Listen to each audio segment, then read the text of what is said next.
ونستغفره ونعوذ بالله من شرور أنفسنا ومن سيئات أعمالنا من يهده الله فلا مضل له ومن يضلل فلا هادي له وأشهد أن لا إله إلا الله وحده لا شريك له وأشهد أن محمدا عبده ورسوله يا أيها الذين آمنوا اتقوا الله حق تقاته ولا تموتن إلا وأنتم مسلمون يا أيها الناس اتقوا ربكم الذي خلقكم من نفس واحدة وخلق منها زوجها وبث منهما رجالا كثيرا ونساء واتقوا الله الذي تساءلون به والأرحام إن الله كان عليكم رقيبا يا أيها الذين آمنوا اتقوا الله وقولوا قولا سديدا يصلح لكم أعمالكم ويغفر لكم ذنوبكم ومن يطع الله ورسوله فقد فاز فوزا عظيما أما بعد فإن خير الحديث كتاب الله وخير الهدي هدي محمد صلى الله عليه وسلم وشر الأمور محدثاتها وكل محدثة بدعة وكل بدعة ضلالة وكل ضلالة في النار اللهم صل على محمد وعلى آل محمد كما صليت على إبراهيم وعلى آل إبراهيم إنك حميد مجيد اللهم بارك على محمد وعلى آل محمد كما باركت على إبراهيم وعلى آل إبراهيم إنك حميد مجيد رب اشرح لي صدري ويسر لي أمري واحلل عقدة من لساني يفقهوا قولي رب زدني علما اللهم انفعنا بما علمتنا وعلمنا ما ينفعنا وزدنا علما فأعوذ بالله السميع العليم من الشيطان الرجيم بسم الله الرحمن الرحيم إلا تنصروه فقد نصره الله إذ أخرجه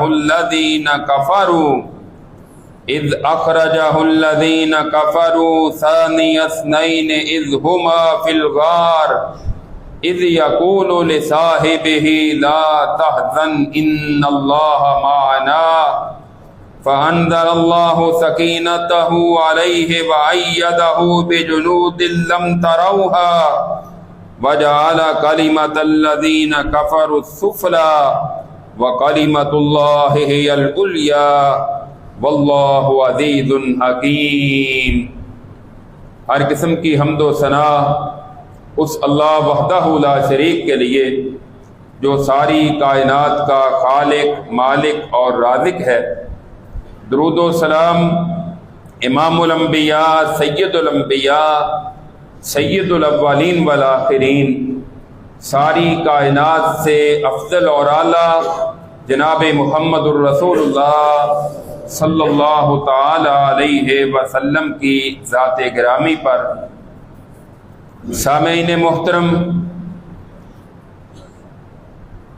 پوری امت کا اس بات پر اجماع ہے، امت سے مراد جتنے بھی مسلمان ہیں، کہ انبیاء علیہم السلام کے بعد اگر کوئی اس کائنات میں سب سے افضل ترین لوگ ہیں تو وہ نبی کریم صلی اللہ علیہ وسلم کے صحابہ کرام ہیں رضوان اللہ علیہم اجمعین۔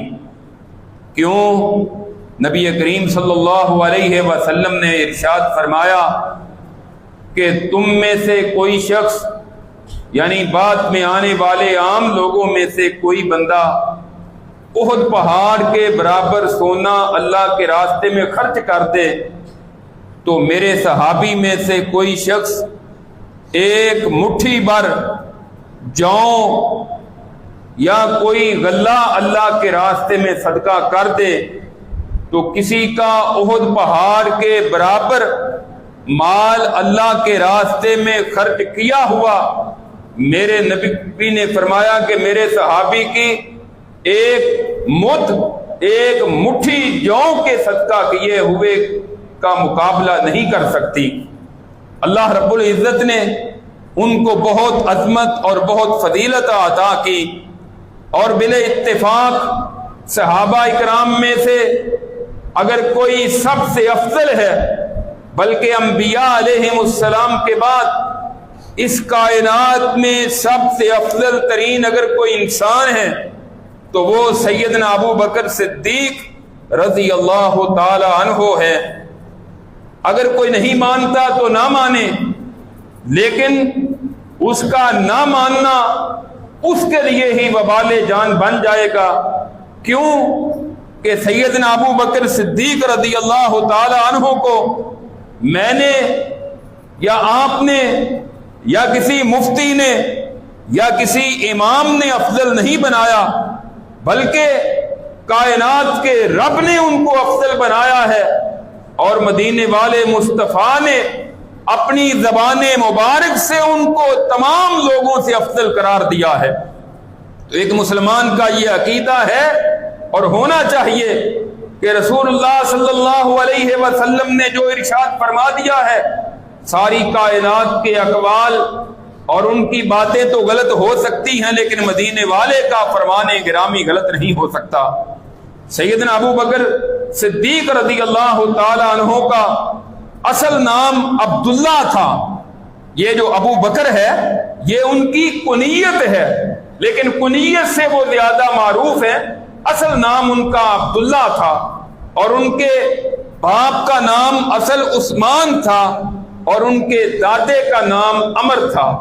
عبداللہ بن عثمان بن عمر، ان کے باپ حضرت عثمان وہ اپنی کنیت سے معروف تھے ابو قحافہ رضی اللہ تعالی عنہ۔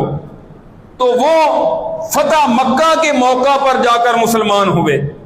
اب دیکھیں اللہ تعالیٰ نے بیٹے کو یہ مقام دیا کہ سب سے پہلے مسلمان ہوئے، کہ ابھی کوئی بھی آپ پر ایمان لانے والا نہیں تھا، سب سے پہلے ابو بکر صدیق مسلمان ہوئے، اور پھر خود ہی مسلمان نہیں ہوئے، ان کی دعوت سے ان کی کوشش سے بہت سارے مسلمان ہوئے، بلکہ عشرہ مبشرہ 10 صحابہ جن کو آپ نے ایک ہی موقع پر جنت کی خوشخبری دی ہے، ان میں سے پہلے ابو بکر صدیق رضی اللہ تعالی عنہ ہے، اور حضرت ابو بکر کے علاوہ عشرہ مبشرہ میں سے 6 وہ صحابی ہیں کہ جو حضرت ابو بکر رضی اللہ تعالیٰ عنہ کی دعوت پر مسلمان ہوئے ہیں، کہ کتنا ان کا مقام اور مرتبہ ہے۔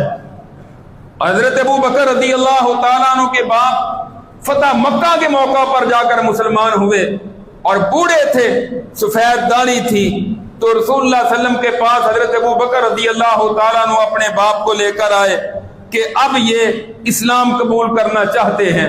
تو آپ نے فرمایا لو اقررت الشیخ فی بیتہ لاتیناہ، آپ فرماتے ہیں ابو بکر تم بزرگوں کو گھر میں ہی رہنے دیتے، مجھے بتا دیتے، میں خود چل کر ان کے پاس آ جاتا۔ ان کی عظمت اور فضیلت دیکھیں کہ آپ فرماتے ہیں میں خود چل کر ان کے پاس آ جاتا، آپ نے کیوں بزرگوں کو تنگ کیا کہ آپ میرے پاس لے کر آئے۔ تو یہ ابو قحافہ رضی اللہ تعالیٰ عنہ بھی مسلمان ہو گیا۔ سیدنا ابو بکر صدیق رضی اللہ تعالی عنہ کی والدہ محترمہ یہ ابتدا میں ہی اسلام قبول کرنے والی عورتوں میں سے ہے۔ ان کا نام سلمہ بنت فخر ہے، اور ام الخیر ان کی کنیت تھی۔ تو سیدنا ابو بکر صدیق رضی اللہ تعالی عنہ، ان کا نام عبداللہ، کنیت ابو بکر، اور لقب ان کے 2 ہیں۔ ایک ہے صدیق جو بڑا معروف ہے، اور یہ اس موقع پر ان کو ملا کہ جب رسول اللہ صلی اللہ علیہ وسلم معراج سے واپس آئے تو کفار مشرکین نے کہا کہ آج موقع بن گیا ہے۔ ابو جہل جیسے حضرت ابو بکر صدیق رضی اللہ تعالیٰ عنہ کے پاس گیا کہ ابو بکر اگر کوئی شخص یہ کہہ دے کہ میں راتوں رات مکہ سے لے کر بیت المقدس تک، فلسطین تک، اور پھر وہاں سے 7 آسمانوں کی سیر کر کے راتوں رات واپس آ گیا ہوں، ابو جہل نے کہا تھا یہ تو کوئی بھی نہیں مانے گا۔ تو ابو بکر سے سب سے پہلے پوچھتے ہیں جو سب سے زیادہ ان کا ہمدرد اور خیر خواہ ہے۔ حضرت ابو بکر صدیق کہتے ہیں کہ اگر میرے نبی نے کہا ہے تو پھر یہ سچ ہے اور حق ہے، یہ غلط نہیں ہو سکتا۔ تو پھر آپ نے ان کو اس تصدیق کی وجہ سے ان کو صدیق کا لقب ملا۔ اور دوسرا لقب ان کا ہے عتیق۔ نبی کریم صلی اللہ علیہ وسلم نے حضرت ابو بکر رضی اللہ تعالیٰ عنہ کو کہا تھا ابشر، خوش ہو جا۔ سیدہ عائشہ کہتی ہیں، یہ جامع ترمذی کی روایت ہے، فَأَنْتَ عَتِيقُ اللَّهِ مِنَ النَّارِ، ابو بکر خوش ہو جا، اللہ نے تجھے جہنم سے آزاد کر دیا ہے۔ یعنی دوسرا ان کا لقب ہے عتیق، جہنم سے آزاد ہے۔ جس کو کائنات کے امام جہنم سے آزاد کہہ دیں، سارے کالے مل بھی جائیں تو اس کو جنت سے خارج نہیں کر سکتے، اس لیے کہ سورج پر یا چاند پر سارا جہان بھی تھوکنا شروع کر دے، سورج پر کوئی اثر نہیں پڑتا، وہ تھوک ان کے اپنے منہ پر ہی آتی ہے۔ جب رسول اللہ نے فرمایا انت عتیق اللہ من النار، ابو بکر تو جہنم سے آزاد ہے، تو اللہ کی قسم ہمارا آپ کی زبان مبارک سے نکلے ہوئے الفاظ کے مطابق یہ عقیدہ ہے کہ ابو بکر جہنم سے آزاد ہے۔ اور نہ صرف جہنم سے آزاد ہے بلکہ رسول اللہ صلی اللہ علیہ وسلم نے ان کی جو فضیلت، ان کا جو مقام اور مرتبہ بیان کیا ہے، اس کے متعلق صحیح بخاری میں حدیث ہے، حضرت ابو ہریرہ رضی اللہ تعالیٰ عنہ بیان کرتے ہیں، رسول اللہ صلی اللہ علیہ وسلم نے فرمایا جنت کے 8 دروازے ہیں، زیادہ صدقہ کرنے والے باب الصدقہ سے جنت میں جائیں گے، روزے رکھنے والے باب الریان سے جنت میں جائیں گے، باب الصلاۃ نماز کا الگ دروازہ ہے، باب الجہاد جہاد کا الگ دروازہ ہے۔ تو حضرت ابو بکر رضی اللہ تعالیٰ عنہ عرض کرتے ہیں اللہ کے رسول صلی اللہ علیہ وسلم، کیا کوئی ایسا شخص بھی ہے کہ جس کو جنت کے 8 دروازوں سے پکارا جائے گا آؤ جنت میں داخل ہو جاؤ؟ آپ فرماتے ہیں، صحیح بخاری کے الفاظ ہیں، نام وَأَرْجُو أَن تَكُونَ مِنْهُمْ، ہاں ابو بکر مجھے امید ہے کہ تو ان لوگوں میں سے ہے جس کو جنت کے 8 دروازوں سے آواز دی جائے گی۔ یہ اعزاز ہے سیدنا ابو بکر صدیق رضی اللہ تعالیٰ عنہ کا۔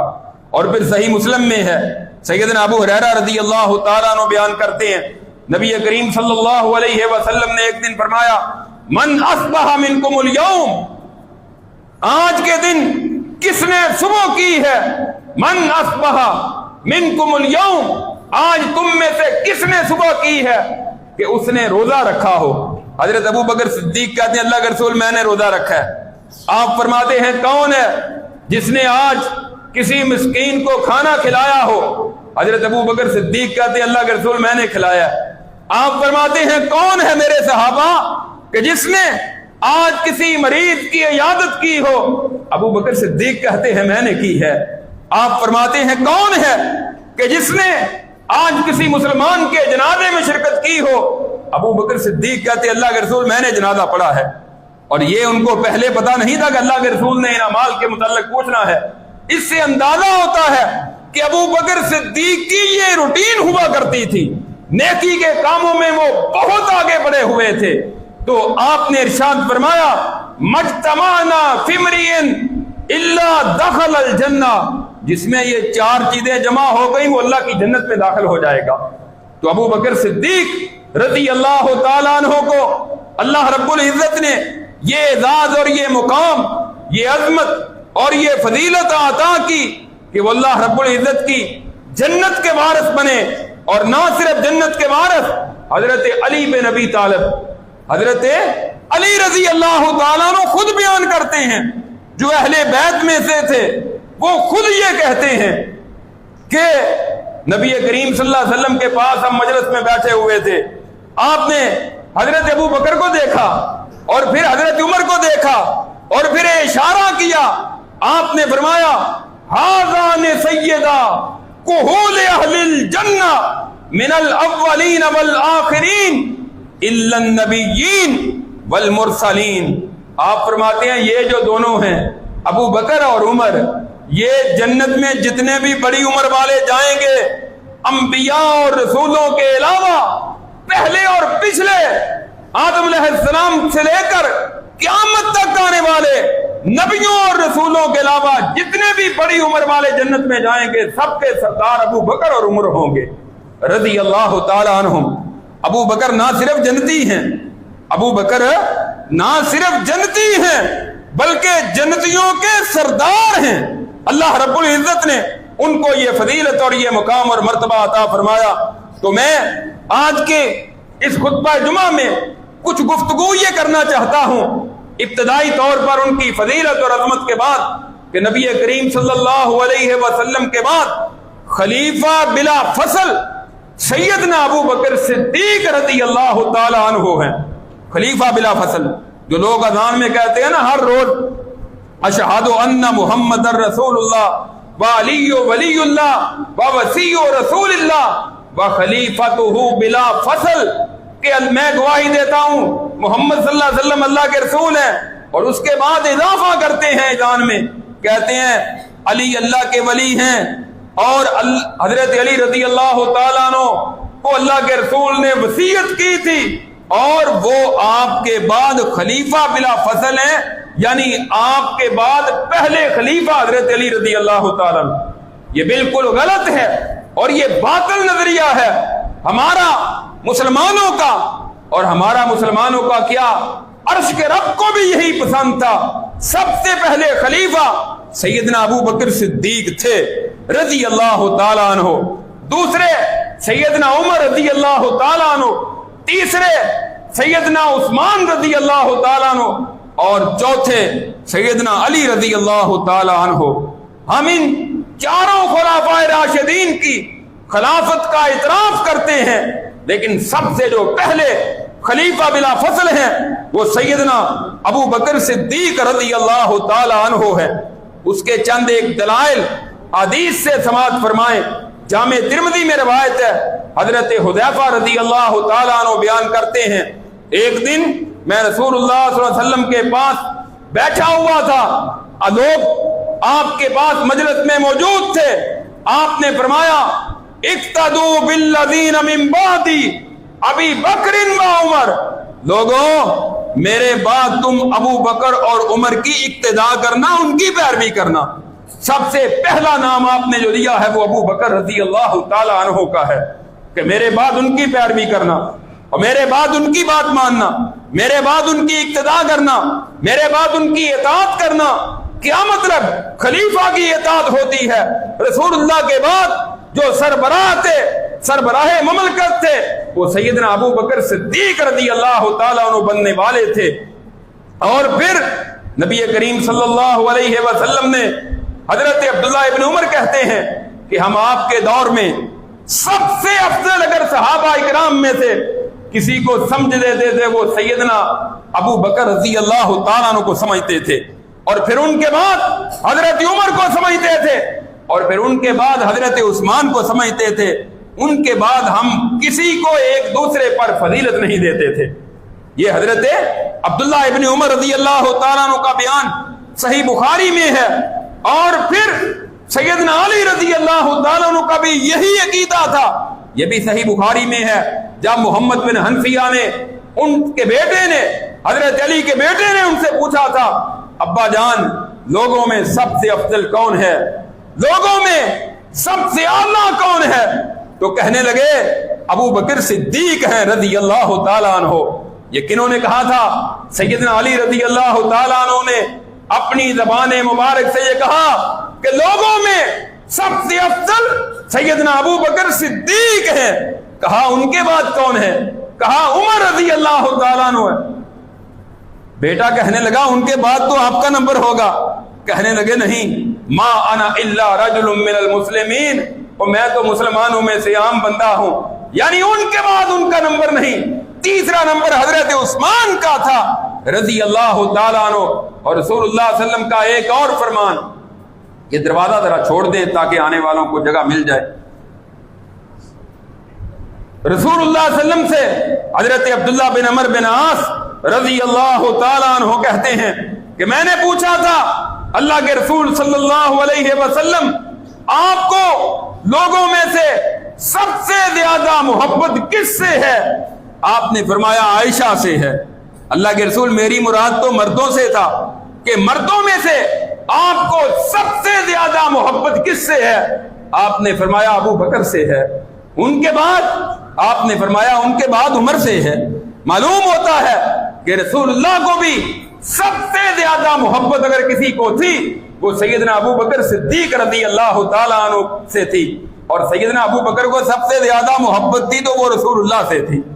ساری کائنات سے بڑھ کر وہ محبت کرتے تھے، رسول اللہ سے کرتے تھے. تو حضرت ابو بکر صدیق رضی اللہ تعالیٰ عنہ کے بارے میں آپ نے فرمایا لوگوں میرے بعد تم اقتدا کرنا، ابو بکر کی کرنا اور پھر عمر کی اقتدا کرنا.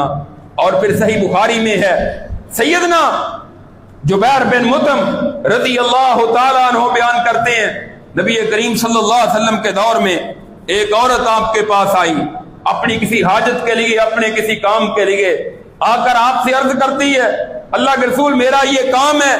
آپ نے فرمایا ابھی تیرا یہ کام نہیں ہو سکتا، تم پھر کسی وقت آنا. تو وہ کہنے لگی اگر میں آپ کے پاس آؤں تو آپ موجود نہ ہو کأنہا ترید الموت، گویا کہ آپ اپنے رب کے پاس پہنچ چکے ہوں، پھر میرے کام کا کیا بنے گا، میں کیا کروں؟ آپ نے فرمایا اِلَّمْ تَجِدِينِ فَاتِي ابا بکر، اگر تم مجھے نہ پاؤ تو ابو بکر کے پاس آ جانا. یہ کیا تھا؟ واضح اشارہ تھا کہ میرے بعد خلیفہ ابو بکر ہوگا، کیونکہ آپ سربراہ مملکت بھی تھے، لوگوں کے معاملات حل بھی کیا کرتے تھے. تو وہ عورت کہتی ہے صحابیہ اگر میں آپ کے پاس آؤں اور آپ موجود نہ ہو تو پھر کیا کروں؟ آپ نے فرمایا اگر مجھے نہ پائے تو ابو بکر کے پاس آ جانا، تیرا کام ہو جائے گا. واضح اشارہ. اور تیسری ایک صحیح بخاری کی اور حدیث نبی کریم صلی اللہ علیہ وسلم نے اپنی وفات سے پہلے ارشاد فرمایا تھا کہ مسجد نبوی ہے، اس میں جتنے سائروں پر دروازے ہیں سارے دروازے بند کر دیے جائیں، کوئی دروازہ مسجد نبوی میں نہیں کھلے گا. آپ نے فرمایا سوائے ابو بکر کے دروازے کے، ابو بکر کا دروازہ مسجد میں ہی رہنے دیں، ابو بکر کا دروازہ. اور آج بھی باب ابو بکر وہاں ہی ہے کہ جہاں مسجد نبوی میں باب السلام کے بالکل ساتھ اگلا جو دروازہ ہے دوسرا وہ باب ابی بکر صدیق رضی اللہ تعالی عنہ ہے. کیوں آپ نے یہ ارشاد فرمایا؟ اس کی وجہ یہی سمجھ آتی ہے کہ میرے بعد ابو بکر خلیفہ بنیں گے، ان کو بار بار مسجد نبوی میں لوگوں کے فیصلے کرنے کے لیے، جہاد کے لشکر روانہ کرنے کے لیے، لوگوں کی تربیت کے لیے، مملکت کے مسائل حل کرنے کے لیے ان کو بار بار مسجد میں آنا پڑے گا. آپ نے فرمایا سارے دروازے بند کر دیے جائیں سوائے ابو بکر کے دروازے کے. اور پھر یہ بھی صحیح بخاری میں ہے کہ نبی کریم صلی اللہ علیہ وسلم پر حج 9 ہجری میں فرض ہوا. 9 ہجری میں جب حج فرض ہوتا ہے تو آپ نے اسلام کا 5واں اور اہم رکن تھا، آپ اس سال بیت اللہ کے حج کے لیے نہیں گئے بلکہ سیدنا ابو بکر صدیق رضی اللہ تعالیٰ عنہ کو آپ نے امیر حج مقرر کیا. اور پہلا حج اسلام میں ہوا ہے وہ سیدنا ابو بکر صدیق رضی اللہ تعالیٰ عنہ کی قیادت اور سیادت میں ہوا ہے. حضرت علی رضی اللہ تعالیٰ عنہ بھی اس حج پر گئے تھے.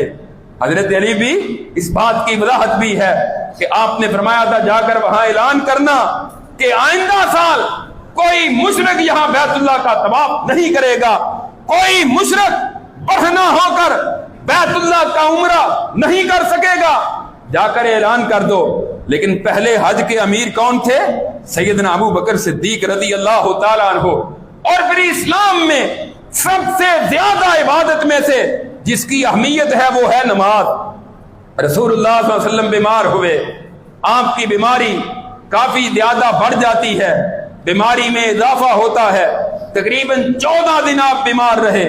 تو جمعرات کی عشاء کی نماز کا ٹائم تھا، نبی کریم صلی اللہ علیہ وسلم پر غشی طاری ہو گئی، آپ بے ہوش ہو گئے.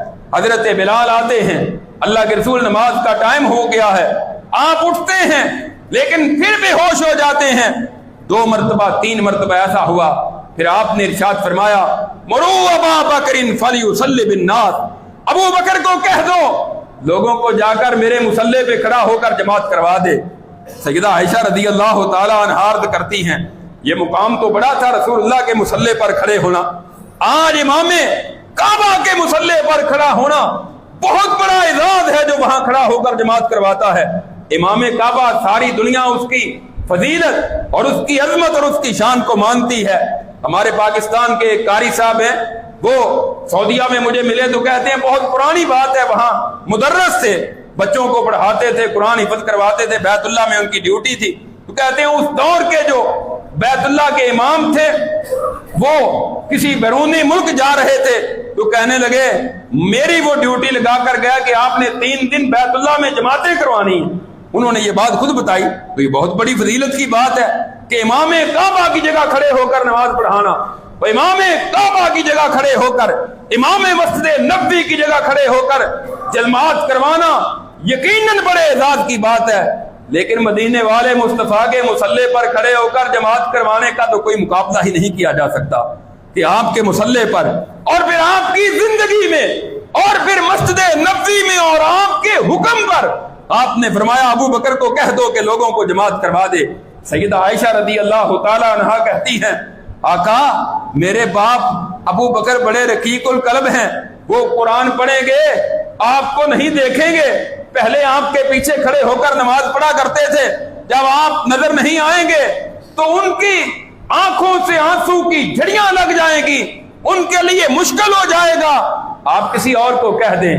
آپ نے پھر ارشاد فرمایا مرو ابا بکر فلیصلی بالناس، ابو بکر کے ہوتے ہوئے کوئی دوسرا مصلی امامت پر کھڑا نہیں ہو سکتا۔ عمر بھی موجود تھے، عثمان بھی موجود تھے، علی بھی موجود تھے، حسن اور حسین بھی موجود تھے، چچا عباس، چچے کا بیٹا عبداللہ ابن عباس بھی رضی اللہ عنہم، سارے اہل بیت بھی موجود تھے، لیکن آپ نے سب سے اہم عبادت کے لیے اپنی زندگی میں مصلی امامت کے لیے اگر کسی کو منتخب کیا ہے تو وہ ابو بکر صدیق رضی اللہ تعالیٰ عنہ کو منتخب کیا ہے۔ کیوں کہ جو سربراہ ہوتا ہے وہ لوگوں کو نماز بھی پڑھایا کرے گا، اور پھر آپ کی زندگی میں 17 نمازیں سیدنا ابو بکر رضی اللہ تعالیٰ عنہ نے لوگوں کو پڑھائی، اور آپ کے بعد 2.25 سال تک لوگوں کو نماز پڑھاتے رہے، مصلی امامت پر کھڑے ہو کر جماعت کروایا کرتے تھے۔ یہ بہت بڑی دلیل ہے کہ آپ نے اپنے بعد سیدنا ابو بکر رضی اللہ تعالیٰ عنہ کو کے لیے لوگوں کو ذہنی طور پر تیار کر دیا تھا۔ اسی طرح ابو داؤد میں حدیث ہے، حضرت ابو بکر رضی اللہ تعالیٰ عنہ کہتے ہیں کہ نبی کریم صلی اللہ علیہ وسلم نے ایک دن اپنے صحابہ سے پوچھا میرے صحابہ تم میں سے کوئی بندہ جس نے آج کوئی خواب دیکھا ہو؟ ایک آدمی نے کہا میں نے آج خواب دیکھا ہے، آسمان سے ایک ترازو اترا ہے، اس ترازو میں آپ کا اور ابو بکر کا وزن کیا گیا، آپ وزنی ہو گئے، پھر ابو بکر اور عمر کا وزن کیا گیا، ابو بکر وزنی ہو گئے، پھر عمر اور عثمان کا وزن کیا گیا، اور عمر وزنی ہو گئے، پھر عثمان اور علی کا وزن کیا گیا۔ آپ صلی اللہ علیہ وسلم نے فرمایا یہ نبوت کی خلافت ہے، یہ نبوت کی خلافت ہے۔ اسی ترتیب سے اللہ رب العزت نے پھر اپنے ان بندوں کو خلافت عطا کی اور ان کو یہ عظمت اور عطا کی مقام عطا کیا۔ صحیح بخاری میں ہے، رسول اللہ صلی اللہ علیہ وسلم فرماتے ہیں میں نے خود خواب دیکھا ہے، رسول اللہ کا خواب وہی ہے، آپ فرماتے ہیں میں نے خواب دیکھا ہے کہ میں کنویں سے پانی نکال کر ڈول کے ساتھ زمین کو سراب کر رہا ہوں، میرے پاس ابو بکر آئے، 2-3 ڈول انہوں نے نکالے، پھر عمر آئے، انہوں نے پھر پانی نکالا اور بہت زیادہ پھر زمین کو سراب کیا۔ اس کی تعویل اور تعبیر کریں تو یہی خلافت ہے کہ آپ کے بعد پہلے خلیفہ بنیں گے سیدنا ابو بکر صدیق رضی اللہ تعالیٰ عنہ بنیں گے، دوسرے خلیفہ حضرت عمر رضی اللہ تعالیٰ عنہ، حضرت ابو بکر نے 2-3 ڈول نکالے، 2.25 سال ان کو ٹائم ملا، اس کے بعد ان کی وفات ہوئی، حضرت عمر کو 10 سال ملے، اس لیے 10 سالوں میں فتوحات بھی کثرت کے ساتھ ہوئی اور اسلام پھر دور دور تک پھیل گیا۔ اور پھر آپ کے بیماری کے ایام میں صحیح مسلم میں روایت ہے نبی کریم صلی اللہ علیہ وسلم نے سیدہ عائشہ رضی اللہ تعالی عنہا بیان کرتی ہیں، آپ نے ایک دن فرمایا ادعی لی ابا بکر واخاک حتی اکتب کتابا فانی اخاف ان یتمنى متمن ویقول قائل انا اولا ویاب اللہ والمؤمنون الا ابا بکر۔ صحیح مسلم میں ہے، آپ نے ایک دن سیدہ عائشہ سے بیماری کے ایام میں کہا تھا عائشہ اپنے باپ ابو بکر کو بھی بلا لو، اپنے بھائی کو بھی بلا لو، میں ان کے لیے لکھ کر دے دوں، میں ان کے لیے تحریر لکھ دوں تاکہ بعد میں کوئی خواہش کرنے والا خلافت کی خواہش نہ کرے، بعد میں کوئی تمنا کرنے والا خلافت کی تمنا نہ کرے، بلاؤ۔ پھر آپ نے ارشاد فرمایا یا اللہ والمؤمنون الا ابا بکر، اللہ بھی نہیں مانتا، مومن بھی نہیں مانتے ابو بکر کے سوا، ابو بکر کے علاوہ کسی پر سب کا اتفاق نہیں ہوگا۔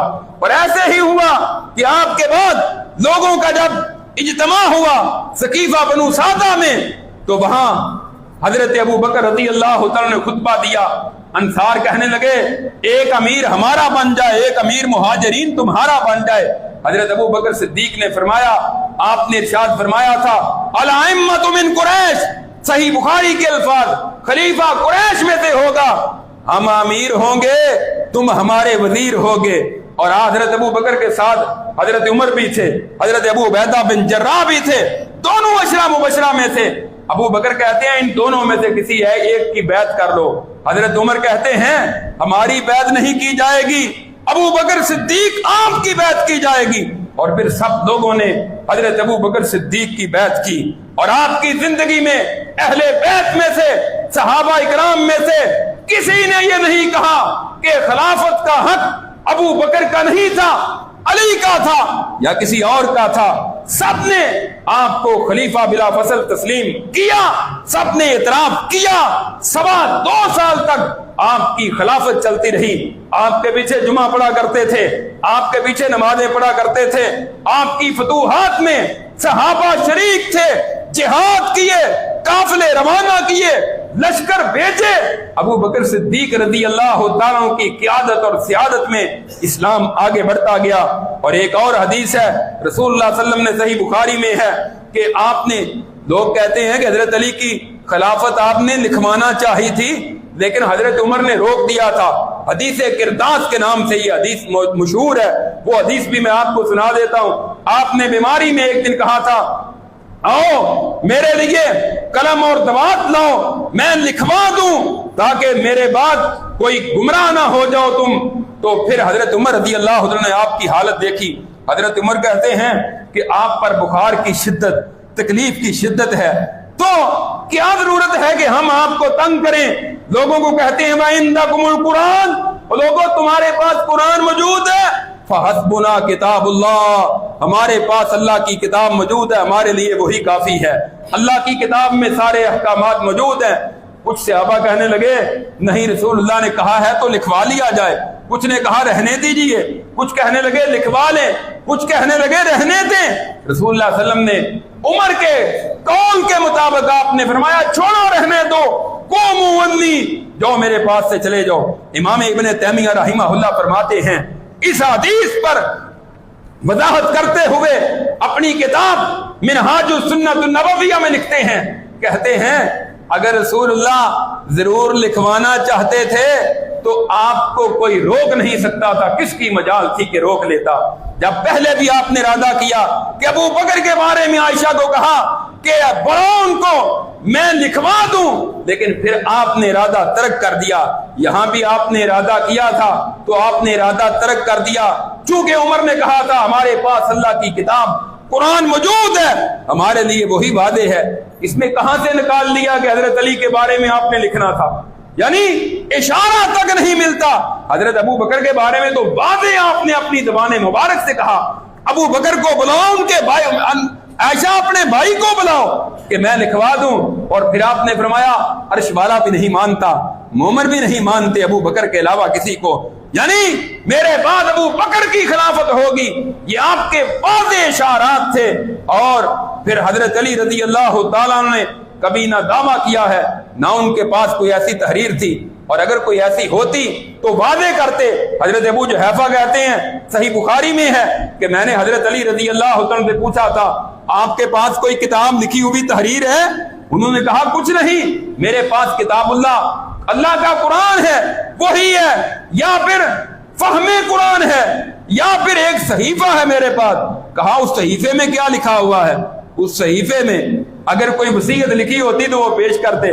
کہنے لگے نہیں، صحیفے میں دیت ہے، قیدیوں کی آزادی کے مسئلے ہیں، اور یہ مسئلہ ہے اگر کوئی مسلمان کسی کافر کو قتل کر دے گا تو کافر کے بدلے میں مسلمان کو قتل نہیں کیا جائے گا، یہ صحیفے میں لکھا ہوا ہے۔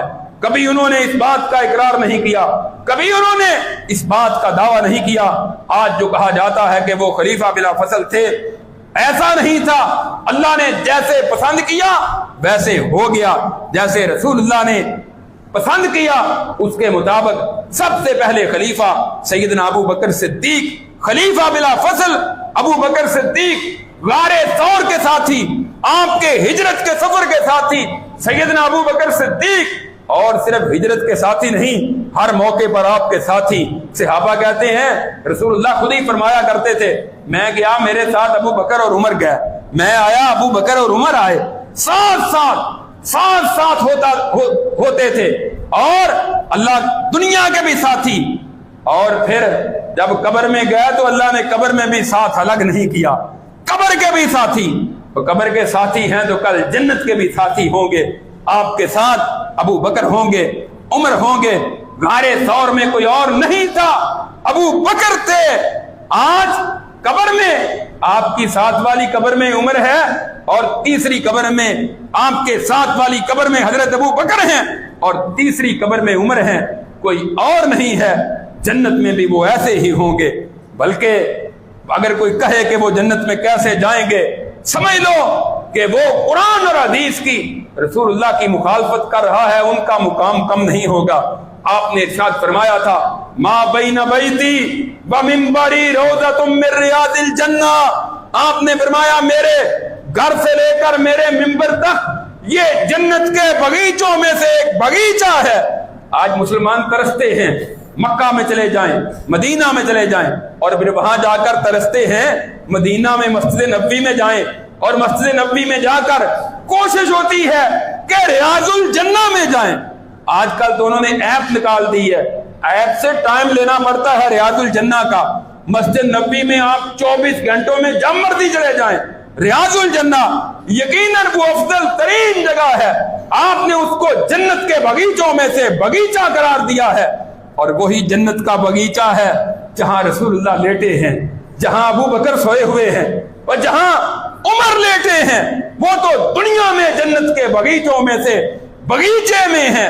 ہمارا ایمان ہے کہ قیامت کے دن بھی رب کی جنت میں رسول اللہ کے ساتھ ہوں گے، ابو بکر ہوں گے، آپ کے ساتھ ہوں گے، عمر ہوں گے۔ اللہ نے ان کو جو مقام اور مرتبہ عطا کیا ہے، کائنات میں کسی اور کو یہ عظمت اور یہ فضیلت عطا نہیں کی۔ دعا ہے اللہ رب العزت ہمیں ان کی سچی محبت نصیب فرمائے، جنت میں ان کا ساتھ نصیب فرمائے۔ آخر دعوانا الحمدللہ رب العالمین۔